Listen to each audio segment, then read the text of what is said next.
Formula बता रहे थे, परमाणु द्रव्यमान बराबर प्रोटोनों का द्रव्यमान जोड़ न्यूट्रॉनों का द्रव्यमान जोड़ इलेक्ट्रॉनों का द्रव्यमान। ठीक है, इलेक्ट्रॉनों का द्रव्यमान। हाँ हाँ, तो प्रोटोनों का जो द्रव्यमान होता है, प्रोटोन की जितना जितना प्रोटोन है, प्रोटोन का संख्या, और उसको गुना कर देंगे एक के द्रव्यमान के साथ, प्रोटोन के एक प्रोटोन का द्रव्यमान जोड़ फिर किसका है, न्यूट्रॉन का द्रव्यमान। तो इलेक्ट्रॉन। जितना न्यूट्रॉन है, सारा न्यूट्रॉन की संख्या गुना करेंगे उसको किसके साथ, एक न्यूट्रॉन के द्रव्यमान से। और इलेक्ट्रॉन का द्रव्यमान कैसे निकालते हैं, इस टोटल इलेक्ट्रॉन की संख्या गुना कर देंगे एक इलेक्ट्रॉन का द्रव्यमान से। पूरा हुआ।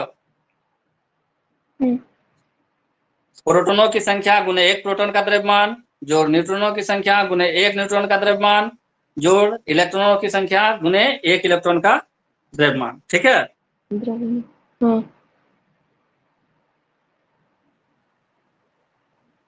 अब बात कर रहे हैं तो इलेक्ट्रॉन का जो द्रव्यमान होता है वो कितना होता है, लगभग जीरो, यानी इसको जीरो मानते हैं। इलेक्ट्रॉन का द्रव्यमान बराबर कितना होता है, जीरो होता है। इलेक्ट्रॉन का द्रव्यमान कितना होता है, जीरो होता है। और प्रोटॉन का द्रव्यमान बराबर होता है न्यूट्रॉन के द्रव्यमान के। प्रोटॉन का द्रव्यमान बराबर होता है न्यूट्रॉन के द्रव्यमान के। ठीक है, ये लिख लो, प्रोटॉन का द्रव्यमान बराबर न्यूट्रॉन का द्रव्यमान। अब यहाँ पे अगर रखोगे प्रोटॉन प्रोटॉन न्यूट्रॉन और प्लस इलेक्ट्रॉन, यही है। तो प्रोटॉन का संख्या गुने एक प्रोटॉन का द्रव्यमान, प्रोटॉन की संख्या गुने एक प्रोटॉन का द्रव्यमान, और एक प्रोटॉन का जो द्रव्यमान होता है वो लगभग एक होता है। कितना होता है, लगभग एक। ठीक है, तो अगर प्रोटॉन की संख्या है पी, प्रोटॉन की संख्या क्या, पी, प्रोटॉन की संख्या क्या, पी, गुने वन, पी गुने वन, प्लस न्यूट्रॉन की संख्या एन गुने वन, प्लस इलेक्ट्रॉन की संख्या मान लो, इलेक्ट्रॉन की संख्या ई गुने जीरो, तो जीरो, तो पी प्लस एन, ये क्या हो गया, परमाणु का द्रव्यमान। परमाणु का द्रव्यमान।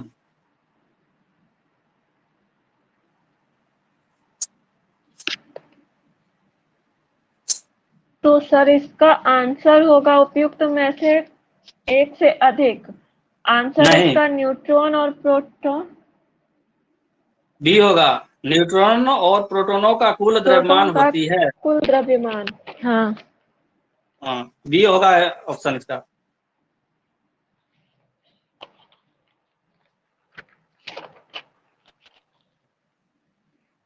निम्नलिखित 12 नंबर है, निम्नलिखित में से कौन सा सीमेंट का मुख्य घटक है। एक मिनट, तुम क्या बोली अभी, न्यूट्रॉनों और प्रोटॉनों की कुल द्रव्यमान होती है। हाँ, ये तो जो न्यूट्रॉनों और प्रोटॉनों का कुल द्रव्यमान होता है वो, उसको क्या बोलते हैं, परमाणु द्रव्यमान बोलते हैं, एटॉमिक वेट। इसको इंग्लिश में बोलते हैं एटॉमिक वेट। अब पूछा क्या था हम लोगों को, एटॉमिक नंबर। हम लोगों को क्या पूछा था, एटॉमिक एक नाभिक नंबर, संख्या नंबर संख्या। तो ये आंसर होगा ना, न्यूट्रॉनों और प्रोटॉनों की संख्या के योग के बराबर होती है।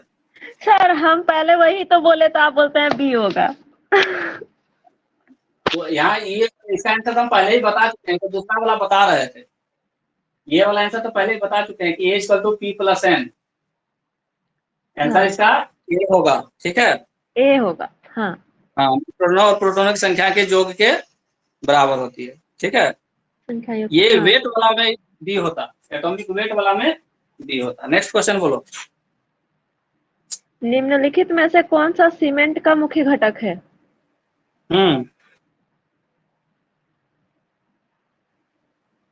इसका आंसर तो कहीं पे दिया नहीं था। जिप्सम, सिलिका मिट्टी, चूना पत्थर और राख। इसमें ना मुझे लग रहा है ऑप्शन नंबर ई होगा, बोलो क्यों। इनमें से एक से अधिक होगा। राख भी सीमेंट का एक अवयव है, ठीक है, और सिलिका मिट्टी भी अवयव है। तो ऑप्शन नंबर ई होगा 44 का। 44 का ऑप्शन ई होगा। मेरे में 44 नंबर है, तुम्हारे में क्या है पता नहीं। कितना नंबर है तुम्हारा? 12। ठीक है। एक तत्व के समस्थानिक अलग अलग होते हैं। समस्थानिक, समस्थानिक। हम्म। दो चीज होता है इसमें, एक होता है समस्थानिक, एक होता है समभारिक, है ना? अच्छा। हम्म। तो जो आइसोटोप होता है, समस्थानिक आइसोटोप, ठीक है, उसमें क्या होता है, परमाणु संख्या समान किंतु द्रव्यमान संख्या असमान। समस्थानिक, एक तत्व के समस्थानिक अलग अलग होते हैं, प्रोटॉन की संख्या में, द्रव्यमान की संख्या में। हाँ, द्रव्यमान की संख्या में, इसका आंसर होगा द्रव्यमान की संख्या में। हम्म। एक तत्व के समस्थानिक अलग अलग होते हैं द्रव्यमान की संख्या में, परमाणु संख्या समान होता है और द्रव्यमान संख्या अलग अलग होता है। अलग लिख अलग लो, होता है। लिखो, आइसोटोप, समस्थानिक। आइसोटोप इंग्लिश में बोलते हैं, हिंदी में समस्थानिक। समस्थानिक, समस्थानिक। देखो, तत्व के परमाणु, तत्व के परमाणु जिनकी परमाणु संख्या समान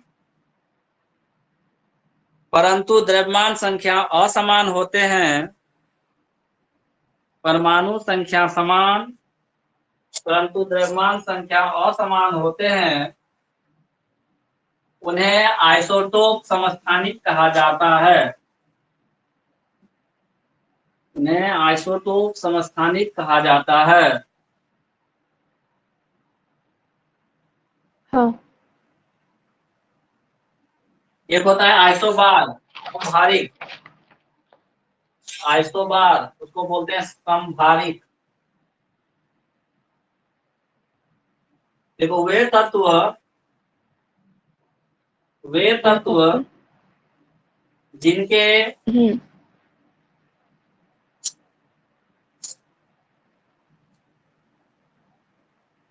जिनकी द्रव्यमान संख्या समान, जिनकी द्रव्यमान संख्या समान किंतु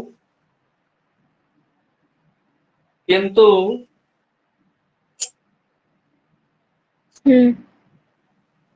परमाणु संख्या असमान होते हैं, परमाणु संख्या असमान होते हैं,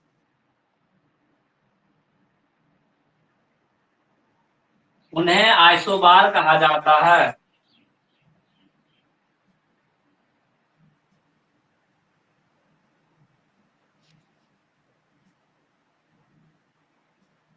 इसे संभारिक कहा जाता है। आइसोबार हम्म। हो गया। हाँ। एक शब्द होता है आइसोटोन। आइसोटोन, सम न्यूट्रॉनिक हिंदी में बोलते हैं उसको। आइसोटोन, सम न्यूट्रॉनिक। हम्म। देखो, वैसे तत्व जिनके न्यूट्रॉनों की संख्या समान होती है, उन्हें आइसोटोन कहा जाता है।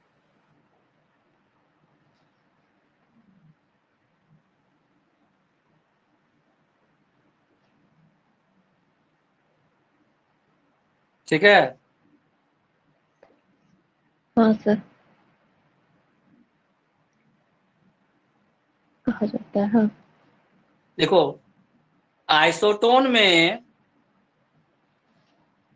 आइसोटोन में परमाणु संख्या Z,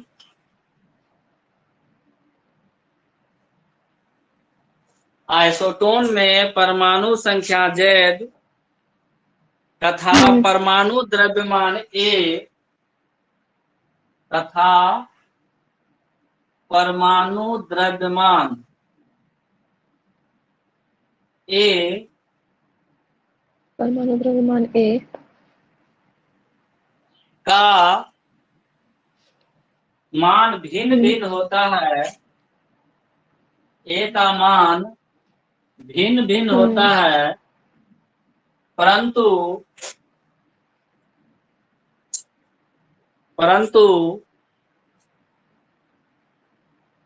ए माइनस जेड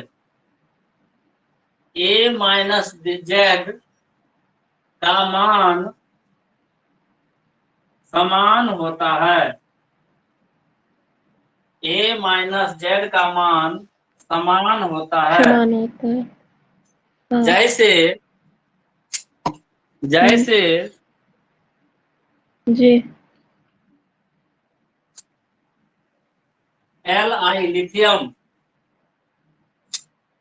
लिथियम का कितना होता है 3 और 7, ठीक है। ये हो गया क्या जेड, ये हो गया तुम्हारा क्या 7 क्या होता है ए, और ये हो गया जेड। तो ए माइनस जेड अगर इसका निकाल कितना हो गया 7 माइनस 3, 7 माइनस 3 कितना 4, 7 माइनस 3 कितना 4 हुआ। और ये हो गया लिथियम।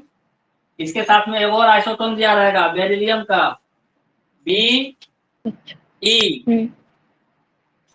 बी का होता है 8 और 4, 8 और 4। इसका ए माइनस जेड अगर निकालोगे 8 माइनस 4 बराबर 4, यानी यहाँ भी 4 और यहाँ भी 4, तो यहाँ क्या हो गया 3Li7 और 4Be8 जो है वो क्या है आइसोटोन है। ये दोनों क्या है आइसोटोन। इसको आइसोटोन। एग्जाम्पल समझ में आया। आइसोटोन में द्रव्यमान संख्या तो समान हो सकता है, द्रव्यमान संख्या समान हो सकता है, लेकिन परमाणु ये दूसरा हो गया, अलग अलग होगा। संख्या जेड और परमाणु द्रव्यमान भिन्न भिन्न हो सकता है। परमाणु संख्या जेड, परमाणु संख्या जेड यहाँ कितना है 3, यहाँ जेड कितना है 4, अलग अलग हो गया। यहाँ परमाणु द्रव्यमान कितना 7, यहाँ परमाणु द्रव्यमान कितना 8, द्रव्यमान 8, दोनों डिफरेंट हो गया। लेकिन जब ए माइनस जेड निकालेंगे, क्या निकालेंगे ए माइनस जेड, तो इसका ए माइनस जेड और इसका ए माइनस जेड बराबर हो गया अगर, हम उसको क्या बोलेंगे आइसोटोन। क्या बोलेंगे उसको आइसोटोन। आइसोटोन। समझ में आ गया। एक और एग्जांपल लिखो 1H3 और 2He4, 1H3 और 2He4, ये दोनों आइसोटोन है कि नहीं चेक करो तो। 1H3 और 2He4, इसको क्या बोलते हैं परमाणु संख्या जेड, इसको क्या बोलते हैं परमाणु द्रव्यमान ए। ये हो गया जेड, ये हो गया ए, ठीक है। तो ए माइनस जेड इसका कितना हो गया 4 माइनस 3 माइनस 1 बराबर 2, इसका ए माइनस जेड निकालो कितना हो जाएगा 4 माइनस 2 बराबर 2। ये 2 और ये 2 बराबर, यानी क्या हो गया ये दोनों आइसोटोन हो गया। ये दोनों क्या हो गया समझ में आ गया आइसोटोन। नेक्स्ट क्वेश्चन बोलो।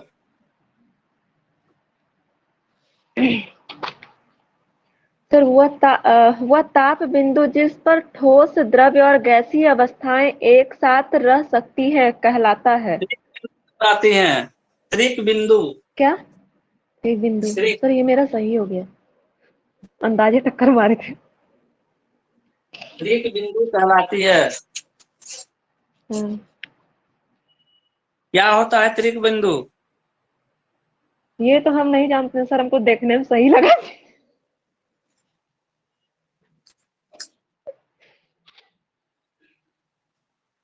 त्रिक बिंदु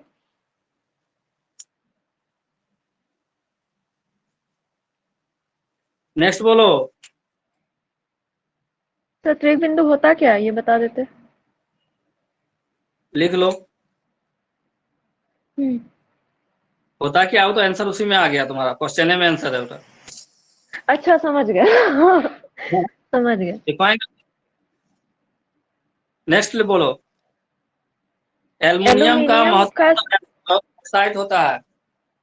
हाँ। एल्युमिनियम में जितने भी अयस्क, एल्युमिनियम का जितने भी अयस्क है उसमें सबसे महत्वपूर्ण अयस्क कौन सा है?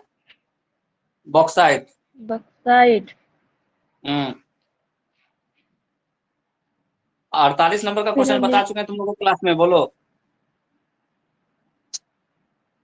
नेक्स्ट क्वेश्चन का आंसर बताओ। निम्नलिखित में से किस विलयन के पीएच का मान 7 से अधिक है? हाँ, ये क्या बता होगा? चुके हैं।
नेक्स्ट क्वेश्चन पढ़ो।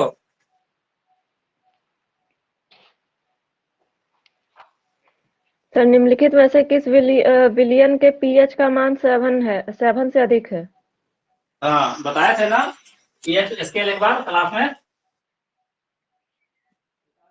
पीएच का होता है पावर ऑफ हाइड्रोजन। मतलब क्या होता है इसका? Power power of. Of hydrogen. याद आया? बताए हैं? अम्ल वर्षा। अम्ल वर्षा। हैं? बताए कि नहीं बताए? सर हम नहीं होंगे क्लास में, हमको नहीं पता है। देखो, ये होता है 0 से 14 तक। कितना? 0 से 14 0 तक। से, तो 0 से 14। 7, 0 से 7 तक को बोलते हैं अम्लीय। क्या बोलते हैं? अम्लीय। एसिडिक। और 7 से 14 तक को बोलते हैं क्षारीय, हम्म। इंग्लिश में बेसिक। और जो 7 होता है इसको बोलते हैं न्यूट्रल। हम्म। क्या बोलते हैं? न्यूट्रल। न्यूट्रल उदासीन। इसमें क्या बोला? 7 से अधिक। अधिक। 7 से अधिक क्या हो गया आंसर? बना लो इसको, पावर ऑफ हाइड्रोजन पीएच, या स्क्रीनशॉट ले लो।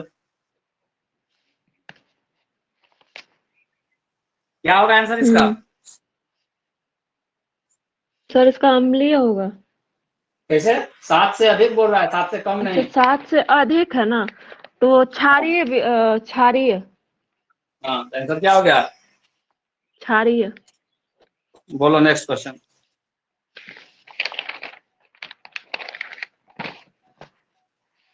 निम्नलिखित में से कौन सा विकल्प गलत है?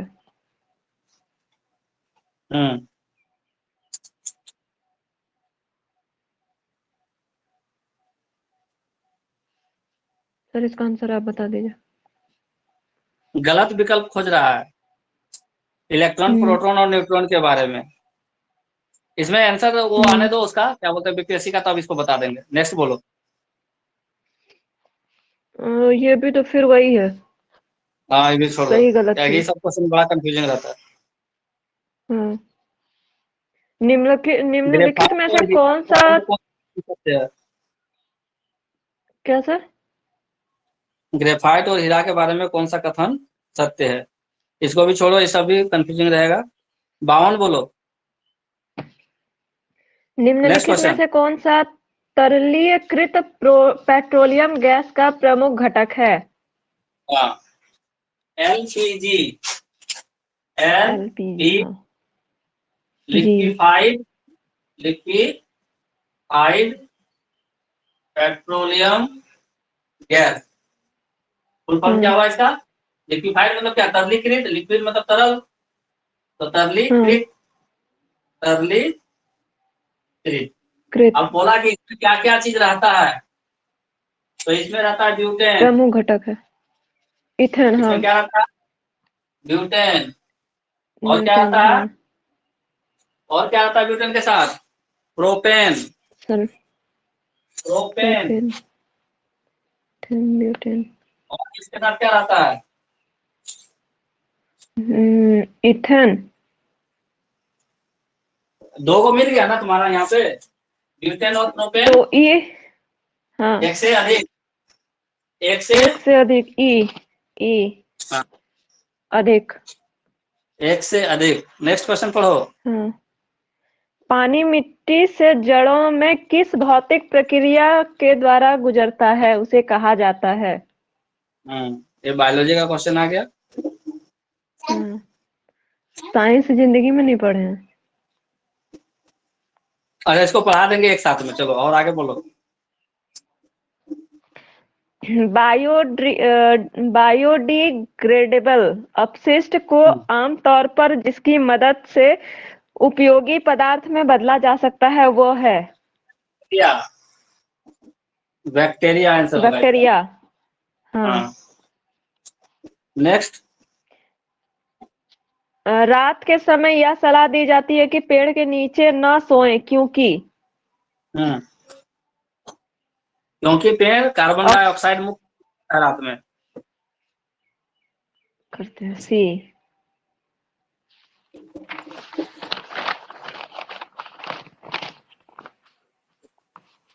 कीट भक्षी पौधे मिट्टी में किसकी कमी से उगते हैं? कीट भक्षी। नाइट्रोजन। पौधे पौधे का तना पौधे के सभी हिस्सों में भोजन वितरित करने में तथा डैश में भी मदद करता है। भोजन का भंडारण सर और पौधों का आकार। हम इसका ये मेरा ये भी सही है। ये किए थे हम, अंदाजे टक्कर मारे थे सब। इधर आओ, इधर बैठेगा उसमें, बैठो। ठीक है, हाँ और सर। बोलो। आधान ट्रांसफ्यूजन में रक्त न केवल रक्त के प्रकार में बल्कि डैश में भी संगत होना चाहिए। जो ब्लड डोनेट करता है लोग, उस हाँ। प्रक्रिया को ट्रांसफ्यूजन कहा जाता है। ब्लड डोनेशन की प्रक्रिया को क्या कहा जाता है? ट्रांसफ्यूजन। ब्लड किसी को ब्लड किसी को जब चढ़ाया हाँ। जाता है उसको ट्रांसफ्यूजन कहा जाता है। उसमें बोला कि हम्म। ब्लड किसका चढ़ाया जा सकता है, किसको? पढ़ी मेरा वो वीडियो देखी। सर दाता और प्राप्तकर्ता की। सर देखे लेकिन हम समझ नहीं पाए वो वीडियो। ऐसे नहीं समझ पाई? पूरा वीडियो देखी? देखे सर, लेकिन पल्ले नहीं पड़ा मेरे। फिर से हमको सुनना होगा, एक ही बार सुने, फिर से सुनना होगा टोटल। देखो, अभी शॉर्टकट में बता दे रहे हैं। ब्लड ट्रांसफ्यूजन के लिए 2 चीज रिक्वायरमेंट होती है। सबसे पहले तो सेम ब्लड ग्रुप का होना चाहिए, हाँ सेम ब्लड ग्रुप, या फिर ऐसा ब्लड ग्रुप जो उसको दे सकता है, ठीक है। और हाँ दूसरा होता है उसका RH कारक भी सेम होना चाहिए। RH कारक भी क्या होना चाहिए? समान होना चाहिए। RH सेम होना कारक 2 चाहिए। तरह का होता है, एक होता है RH प्लस, एक होता है RH माइनस। अगर RH प्लस का ब्लड ग्रुप किसी को चाहिए तो वो RH प्लस से ही लेगा। किससे लेगा? RH RH plus. प्लस का ब्लड चाहिए किसी का तो किससे ले सकता है? RH प्लस से। और अगर कोई RH माइनस है उसको भी किसा चाहिए? RH माइनस से ही चाहिए, ठीक है। RH माइनस से, दोनों हाँ हाँ ब्लड ग्रुप सेम होना चाहिए और एक RH कारक भी सेम होना चाहिए। सेम होना तो चाहिए। ऑप्शन क्या हो गया इसका? उपयुक्त में से क्यों RH कारक ए क्यों होगा हो। Answer? Option A. Next question. Piyush ग्रंथि स्थित होती है। मस्तिष्क में। अभी मस्तिष्क का क्लास अभी चल रहा था हम लोगों का बायोलॉजी में, समझा समझे? तो मस्तिष्क जो है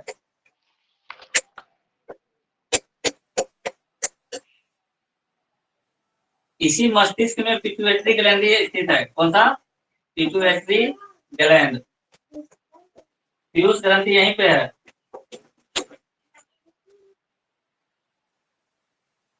ठीक है। आंसर का क्या होगा? Pituitary gland. दिख रही हो तुम, दिख रही हो। वो उछल उछल के अपना हाथ दिखा रही। अच्छा, तुम भी अपना दर्शन दे दो इसको। आओ देखो, वीडियो ऑन करो। हाँ सर। देखो देखो दीदी को देखो।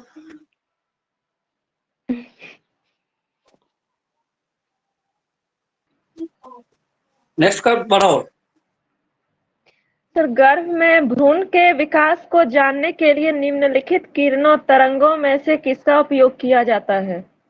हाँ, देखो एक्चुअली क्या होता है, जब माँ के पेट में कोई भ्रूण होता है, इस भ्रूण का जांच के लिए अल्ट्रासाउंड लोग करता है। क्या करता है? हाँ, अल्ट्रासाउंड। अल्ट्रासाउंड। इसमें जो क्या है, पराश्रवयी, पराध्वनि, पराध्वनि की तरंग हिंसा पराध्वनि होता है। तरंगे। हाँ, हाँ। पराध्वनि तरंग।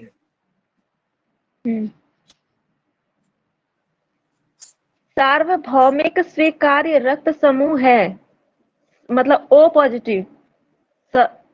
नहीं नहीं, ब्लड पढ़ाए थे तो उस दिन हम बताए थे। ब्लड वाला का क्लास तुम की? नहीं तुम सर, हम देखिए कहाँ नहीं किए। ब्लड का क्लास पूरा। अच्छा ठीक है, हम ब्लड में अभी जो देख हम लेंगे ने। लोग ब्लड पढ़े थे 4, ए बी, ए बी और ओ। क्या पढ़े? ए बी, ए बी और ओ। बी, ए बी और O, हाँ।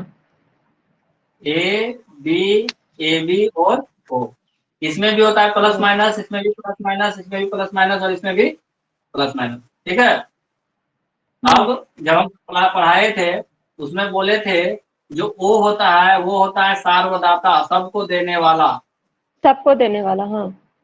सबको देने वाला। देने और वाला। जो ए बी होता है वो होता है सबसे लेने वाला, उसको बोलते हैं सार्वग्राही। सार्वग्राही, ग्राही। ठीक है। हम्म। अगर इसमें भी अगर पूछ दे कि ओ माइनस की ओ प्लस, तो इसमें ओ माइनस होता है सार्वदाता। कौन होता है? ओ O माइनस। माइनस। और इसमें होता है बी प्लस, इसमें होता है ए बी प्लस। अगर प्लस माइनस में पूछे प्लस। तो ए बी प्लस और ओ माइनस, नहीं तो डायरेक्ट ओ और ए बी। यहाँ क्या पूछा है? सार्वग्राही, भौमिक स्वीकार्य यूनिवर्सल, रक्त। इसको बोलते हैं यूनिवर्सल एक्सेप्टर, और इसको बोलते हैं यूनिवर्सल डोनर। Universal donor. तुम्हारा बहुत छूट डोनर। गया है क्लास में, क्लास कर लो। हाँ यूनिवर्सल डोनर बहुत अच्छा से बताया है चैप्टर, वीडियो देख करके कर लो। ठीक है। यहाँ क्या पूछा था? स्वीकार करने वाला। सार्वग्राही ने लिख हाँ, के क्या लिखा है? सार्वभौमिक स्वीकार्य। सार्वभौमिक सार्वभौमिक स्वीकार्य, हाँ। स्वीकार यानी स्वीकार करने स्वीकार्य। वाला, सार्वभौमिक स्वीकार्य यानी जो सब स्वीकार कर सकता है, तो कौन है? A B. अगर प्लस माइनस में पूछता तो ए बी प्लस। नेक्स्ट पढ़ो। प्लस। निमोनिया एक संक्रमण है हाँ, फेफड़ों का। फेफड़ों का। हाँ। निमोनिया से फेफड़ा प्रभावित होता है। हाँ। और बोलो। कोविडशील्ड भारत का कोविड वैक्सीन जिसे WHO द्वारा अनुमोदित किया गया है, किसके द्वारा निर्मित है? हाँ बताओ, तुम कोविशील्ड ली थी कि सीरम। कोवैक्सीन ली थी? मेरा था कोवैक्सीन था। क्या किसका पूछा है? सीरम सर, इसका कोविडशील्ड का। हम्म। ए है ना सीरम इसका। एक मिनट, हमको क्वेश्चन देखने को निकाल रहे हैं।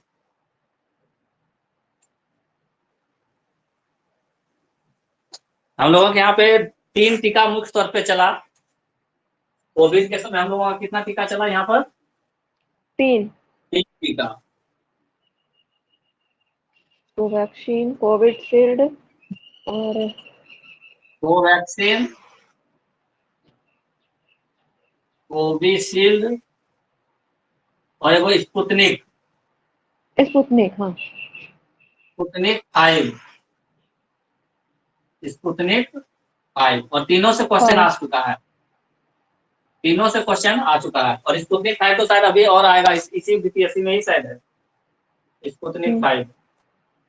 तो कोविशील्ड किसने बनाया था? मैन्युफैक्चर कौन है इसका?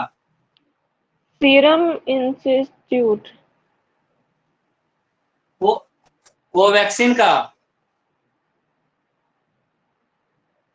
तो इसका पढ़िए भारत कभी? बायोटेक। नहीं, भारत बायोटेक।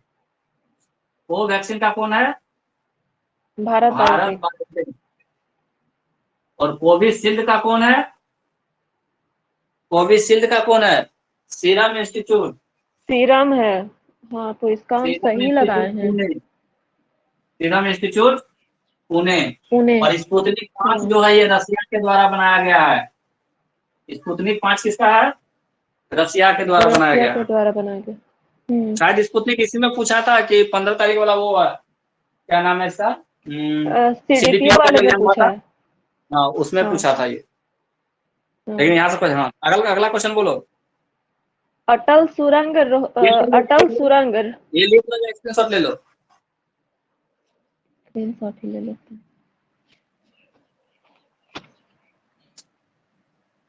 अटल सुरंग रोहतांग हिमाचल प्रदेश की लंबाई कितनी है? 9.02 किलोमीटर। बहुत अच्छा से पढ़ाए हैं हम इसको। हाँ हाँ अटल हाँ, का ये मेरा एकदम सही है। 9.02 किलोमीटर। प्रधानमंत्री हम्म। मोदी जाकर के उद्घाटन किए थे हिमाचल प्रदेश शिमला में, रोहतांग में है ये। भारत में किस वर्ष रेल बजट को आम बजट में मिला दिया गया था? ये मोदी जी करके गए हैं 2017 में। 17 में। हाँ। नागरिकता संशोधन अधिनियम 2019 का उद्देश्य क्या है? 4-5 देश का जो अल्पसंख्यक है उसको भारत में नागरिकता प्रदान करना। अफगानिस्तान, बांग्लादेश, पाकिस्तान के उत्पीड़ित अल्पसंख्यकों को नागरिकता प्रदान करना। Option number D. नागरिकता प्रदान करना। नेक्स्ट। सेंट्रल विस्टा प्रोजेक्ट संदर्भित करता है। हाँ, अभी हम लोग पढ़ाए थे कि टाटा ग्रुप जो है वो भारत में जो नया पार्लियामेंट बन रहा है, संसद भवन। हाँ। संसद भवन का नया बिल्डिंग बन रहा है, वो टाटा प्रोजेक्ट लिया हुआ है, ठीक है। वही उसी हाँ। का नाम दिया है सेंट्रल विस्टा प्रोजेक्ट। ऑप्शन हाँ। Number B. हाँ, ये संसद भी भवन मेरा बनेगा, सही है। प्रधानमंत्री का और उपराष्ट्रपति का आवास का जो बन रहा है नया, आवास बनेगा। हाँ। उसका प्रोजेक्ट। हाँ। जम्मू और कश्मीर राज्य के विभाजन के बाद बने किस केंद्र शासित प्रदेशों की अपनी कोई विधायिका नहीं है? विधायिका नहीं है मतलब वहां पर अपना कोई लेजिस्लेचर नहीं है। लद्दाख का अभी कोई लेजिस्लेचर नहीं लद्दाख। है। हाँ। लद्दाख। हाँ। 2021 के लिए अखिल भारतीय फुटबॉल महासंघ AIFF men's player of the year का पुरस्कार जीतने वाले भारतीय फुटबॉलर कौन थे? करंट अफेयर का क्वेश्चन है। संदेश झिंगन। संदेश झिंगन एक फुटबॉलर है, इन्हीं को बेस्ट अवार्ड मिला इंडिया का। संदेश झिंगन।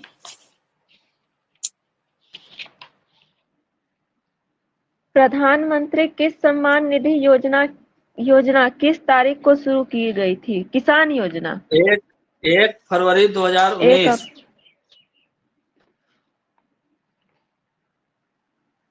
1 फरवरी 2019। 19। ओलंपिक 2021 में भारत के लिए स्वर्ण पदक किस खेल में जीता गया था? का नाम आया था इनका, नीरज चोपड़ा का, भाला फेंक। नीरज चोपड़ा भाला फेंक। नेक्स्ट। टोक्यो पैरालंपिक 2021 में भारत ने कितने पदक जीते थे? टोटल 19। ये भी सही है। टोटल 19। भारत ने किस तारीख को संयुक्त राष्ट्र सुरक्षा परिषद की अध्यक्षता संभाली थी?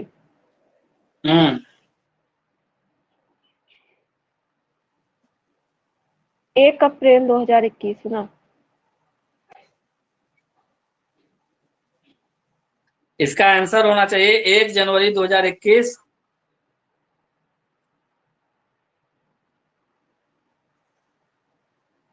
नेक्स्ट। जब अमेरिका ने अफगानिस्तान से अपने सैनिकों को निकाला तो काबुल छोड़ने वाला अंतिम अमेरिकी सैनिक कौन था? ये क्वेश्चन का कोई मतलब नहीं है, लेकिन बीपीएससी डाला है छांटने के लिए, है ना। यह अफगानिस्तान छोड़ने वाला अंतिम कौन था अमेरिका का? तो इसका नाम है डोनह्यू। Option number C. हमको खाली डोनह्यू याद था, पूरा नाम याद नहीं था। Option C. हाँ। Major general Chris Donohue. किस फ्रांसीसी कंपनी ने भारत को राफेल लड़ाकू जेट की आपूर्ति की? बहुत बहुत फेमस क्वेश्चन है। राफेल। राफेल कौन दिया था? फ्रांसीसी कंपनी। हाँ, फ्रांस की कंपनी का नाम क्या था? Dassault aviation. Dassault aviation. Galwan घाटी में भारतीय और चीनी सैनिकों के बीच झड़प कब हुई थी? जून 15-16 जून 2020। 15-16 जून 2020। नेक्स्ट। पेगासस स्वाइपवेयर किस देश इजराइल द्वारा विकसित किया गया है। इजराइल। हाँ। सारा बात छोड़ दीजिए। ठीक है सर कर लीजिएगा।